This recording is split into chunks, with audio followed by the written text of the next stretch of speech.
As I ponder this, a rain-heavy cloud passes over the sun and snuffs the dappling of light across my croft.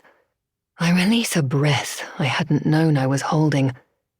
This gloom feels more fitting, as if she had turned her back on me in this moment, as she did in the past. So be it. Like the skies outside my attic, storm clouds are growing for her, too. I can already hear the thunder, which sounds like the drums of war. 1. Cloudburst. Whilst a gale bends the trunk of a tree, its roots dig ever deeper. Adage attributed to Shik Pa Ren, eyeless mystic who wandered the Wistral woods of Bestia. 1. Bowed low in her saddle, Nyx rode out the tempest atop Bashalia. Her mount's leathery wings were swept wide, their tips vanishing into the dark clouds to either side. It was as if Nyx were part of the storm, burst from its fury, heralded by thunder, framed by lightning.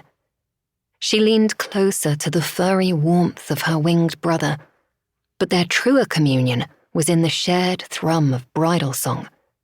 She sang to Bashalia, a tuneless chorus of reassurance, while he keened back at her, twining his golden melody to hers. Her message was a simple one: return to the ship. Within the storm's grip, Nyx peered through goggles that protected her eyes. The world around her was reduced to swirling mists and lashing rain. Hail pelted her leather-clad body. Above, black clouds cloaked the sun. Below, the land and sea had vanished. She shivered in the cold and clung tight to Bashalia. It was as if they had never escaped the frozen wastes and were still trapped in its perpetually icy darkness. But that's not so. Last midwinter, she and the others had fled from the creche aboard their windship. Even with the fire dragon's huge forge engines, it had taken them until the tail end of spring to reach the broken scarp of the Ebon Mountains that bordered the Eastern Crown. Unfortunately, it was just in time to run into the teeth of the monsoon season, where storm after storm swept the region. The ship's navigator, Fen, who had lived most of his life in this half of the world, had warned them of this danger. Still, with the threat of Moonfall drawing ever closer, they had dared not wait. Plus, Graylin and Darrant had believed the fire dragon could use the cover of the storms to cross this arc of the crown, to avoid the eyes of their enemies. But such was not the will of the gods. As they entered the Eastern Crown, the storms had proven far worse than expected. 4 days in, lightning struck the ship.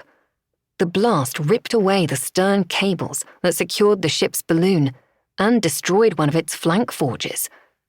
The damage forced them to land on the island of Spindrift in the middle of the seas of the Eastern Crown. Repairs proved tedious. 2 months slipped away, and now midsummer would soon be upon them. They all sensed the press of time, especially with the looming threat weighing on them.